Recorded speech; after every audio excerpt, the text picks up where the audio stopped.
ನೋಡಿ, ಸಾರ್ವಜನಿಕರು ಯಾವಾಗಲೂ ಪೊಲೀಸರ ಬಗ್ಗೆ ಒಂದು ಮಾತು ಹೇಳ್ತಾ ಇರ್ತಾರೆ. ಏನಂತಂದ್ರೆ ಎಲ್ಲ ಮುಗಿದ ಮೇಲೆ ಪೊಲೀಸರು ಬರ್ತಾರೆ ಅಂತ. ಆದರೆ ಬೆಳಗಾವಿಲಿ ಹಂಗಾಗಿಲ್ಲ. ಬೆಳಗಾವಿ ಪೊಲೀಸರ ಸಮಯ ಪ್ರಜ್ಞೆಯಿಂದ ಒಂದು ಜೀವ ಉಳ್ಕೊಂಡಿದೆ.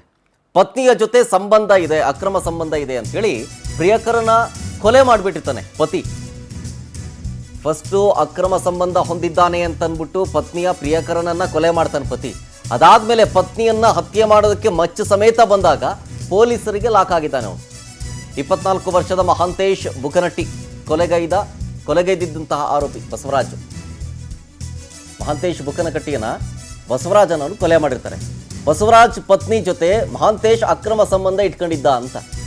ಮಹಾಂತೇಶನ ಹತ್ಯೆ ಆದಮೇಲೆ ಪತ್ನಿ ಮನೆಯ ಬಳಿ ಪೊಲೀಸರು ಕಾವಲು ಕಾಯ್ತಾ ಇದ್ರು. ಅಂದರೆ ಬಂದೇ ಬರ್ತಾನೆ ಈತ ಅಂತ. ತವರಿನಲ್ಲಿದ್ದ ಪತ್ನಿ ಅಕ್ಷತಾ ಹತ್ಯೆಗೆ ಪತಿ ಬಸವರಾಜ್ ಹೋಗಿರ್ತಾನೆ. ಬಸವರಾಜ್ ಬುಕನಟ್ಟಿ ಪತ್ನಿ ಮನೆ ಬಳಿ ಬಂದಂತಹ ಸಂದರ್ಭದಲ್ಲಿ ಆತನನ್ನು ಅರೆಸ್ಟ್ ಮಾಡ್ತಾರೆ.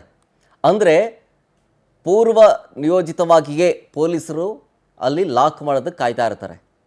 ಅಂದರೆ ಇಲ್ಲೂ ಅಷ್ಟೇ, ನಾನು ಹೇಳಿದ್ನಲ್ಲ ಈಗ, ಎಲ್ಲವೂ ಮುಗಿದ ಮೇಲೆ ಬರಲಿಲ್ಲ, ಎಲ್ಲವೂ ಶುರುವಾಗುವ ಹಂತದಲ್ಲೇ ಆತನನ್ನು ಲಾಕ್ ಮಾಡಿರೋದು. ಡಬಲ್ ಮರ್ಡರ್ ಮಾಡೋಕ್ಕೆ ಹೋಗಿದ್ದ ಅವನು. ಒಂದು ಮರ್ಡರ್ ಆಗ್ತಿದ್ದಂಗೆ ಇನ್ನೊಂದು ಮರ್ಡರ್ ಮಾಡೋಕ್ಕೂ ಮುಂಚೆನೇ ಆತ ಲಾಕ್ ಆಗಿದ್ದಾನೆ. ಇದಕ್ಕೆ ಬೆಳಗಾವಿ ಪೊಲೀಸರ ಕಾರ್ಯವೈಖರಿಯ ಬಗ್ಗೆ ಶ್ಲಾಘನೆಯೂ ಕೂಡ ಒಂದು ಕಡೆ ವ್ಯಕ್ತವಾಗ್ತಾ ಇದೆ. ಮತ್ತೊಂದು ಕಡೆ ಈ ಕೇಸ್ ವಿಚಾರಕ್ಕೆ ಬರೋದಾದರೆ, ಅಕ್ರಮ ಸಂಬಂಧ ಇಟ್ಕೊಂಡಿದ್ದಾನೋ ವಿಚಾರಕ್ಕೆ ಸಂಬಂಧಪಟ್ಟಂತೆ ಈತನನ್ನು, ಈ ಫೋಟೋದಲ್ಲಿ ನೋಡ್ತಾ ಇದ್ದೀರಲ್ಲ, ಈತನನ್ನು ಕೊಲೆ ಮಾಡಿರೋದು ಪತಿ ಬಸವರಾಜ್.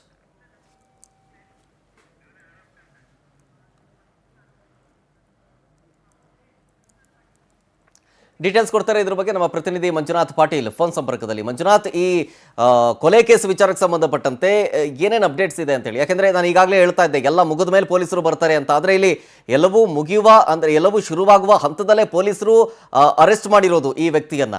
ಸೊ ಹಾಗಾಗಿ ಪೊಲೀಸರ ಕಾರ್ಯಾಚರಣೆ ಹಿಂಗಿತ್ತು. ಹೌದು ಸರ್, ಅದೇನು ನಿನ್ನೆ ಯಮಕನಮಡಿ ಪೊಲೀಸ್ ವ್ಯಾಪ್ತಿಯಲ್ಲಿ ಸಾಬಂದ್ರ ಗ್ರಾಮದಲ್ಲಿ ಅನೈತಿಕ ಸಂಬಂಧದ ಹಿನ್ನೆಲೆಯಲ್ಲಿ ಏನೋ ಒಬ್ಬ ಯುವಕನನ್ನ ಕೊಲೆ ಮಾಡಲಾಗಿತ್ತು. ಕೊಲೆ ಹಿನ್ನೆಲೆಯಲ್ಲಿ ಅವನ ಅನೈತಿಕ ಸಂಬಂಧ ಇಟ್ಟುಕೊಂಡಂತ ಪ್ರಿಯಕರನ್ನ ಈಗಾಗಲೇ ಕೊಲೆ ಮಾಡಿದ ಮಹಾಂತೇಶ್ ಬುಕನಟ್ಟಿ ಅಂತ ಹೇಳಿ ಏನು ಆ ಒಂದು ಆರೋಪಿ ಇರ್ತಾನೆ, ಕೊಲೆ ಮಾಡಿರ್ತಾನೆ. ಆ ಬಸವರಾಜನಂತ ಬುಕನಟ್ಟಿನ ಕೊಲೆ ಮಾಡಿರ್ತಾನೆ. ಕೊಲೆ ಆದ ತದನಂತರ ತನ್ನ ಪತ್ನಿ ಅವಳ ಏನು ಅನೈತಿಕ ಸಂಬಂಧವನ್ನ ಇಟ್ಕೊಂಡಿರ್ತಾಳೆ, ಆ ಅಂತ ತನ್ನ ಹೆಂಡತಿಯನ್ನ ಅಕ್ಷತಾ ಏನಿರ್ತಾಳೆ ಅವಳು ತನ್ನ ತವರು ಮನೆಯಲ್ಲಿ ಇರ್ತಾಳೆ. ತವರು ಮನೆಗೆ ಇಲ್ಲಿ ಮೊದಲು ಬಸವರಾಜನ ಕೊಲೆ ಮಾಡ್ತಾನೆ. ಬಸವರಾಜನ ಕೊಲೆ ಮಾಡಿದ ತದನಂತರ ತನ್ನ ಪತ್ನಿ ಅಕ್ಷತಾಳನ್ನು ಸಹ ಕೊಲೆ ಮಾಡಬೇಕಂತ ಅವರ ತವರ ಮನೆಗೆ ಹೋಗ್ತಾನೆ. ಯಾವಾಗ ಮಾಹಿತಿ ಕಲೆ ಹಾಕಿದಂತ ಏನು ಬೆಳಗಾವಿ ಜಿಲ್ಲೆಯ ಪೊಲೀಸ್ ಏನಿರ್ತಾರೆ ಅವರು ಆ ತವರ ಮನೆಗೆ ಏನು ಅಕ್ಷತನ ತವರ ಮನೆಗೆ ಹೋಗ್ತಾರೆ. ತವರ ಮನೆಗೆ ಹೋಗಿ ಕೊಲೆ ಆಗುವ ಮುನ್ನವೇ ಆ ಸ್ಥಳದಲ್ಲಿ ಇದ್ಕೊಂಡು ಇನ್ನೊಂದು ಜೀವ ಹೋಗುವುದನ್ನ ತಡೆದಿದ್ದಾರೆ ಅಂತ ಹೇಳ್ಬೇಕಾಗತ್ತೆ. ಈ ಒಂದು ಹಿನ್ನೆಲೆಯಲ್ಲಿ ಯಮಕನಮಡಿ ಪೊಲೀಸ್ ಆದಂತ ಪೊಲೀಸ್ ಇನ್ಸ್ಪೆಕ್ಟರ್ ಏನಿರ್ತಾರೆ ಅವರ ಕೆಲಸವನ್ನು ಕಾರ್ಯವನ್ನು ಶ್ಲಾಘನೆ ಮಾಡಬೇಕಾಗಂತೆ ಅಂತ ಹೇಳ್ಬೇಕಾಗತ್ತೆ. ಪ್ರಮುಖವಾಗಿ ಬೆಳಗಾವಿಯ SP ಆದಂತ ಭೀಮಾಶಂಕರ್ ಗುಳೇದವರ ಮಾರ್ಗದರ್ಶನದಲ್ಲಿ ಪೊಲೀಸರು ಹೋಗುವ ಇನ್ನೊಂದು ಜೀವ ಏನು ಹೋಗ್ತಾ ಇತ್ತು ಅದನ್ನು ತಡೆಯುವಲ್ಲಿ ಯಶಸ್ವಿ ಆಗಿದ್ದಾರೆ ಅಂತ ಹೇಳ್ಬೇಕಾಗತ್ತೆ. ಶರತ್, ಥ್ಯಾಂಕ್ ಯು ಮಂಜುನಾಥ್ ಡೀಟೇಲ್ಸ್ಗಾಗಿ.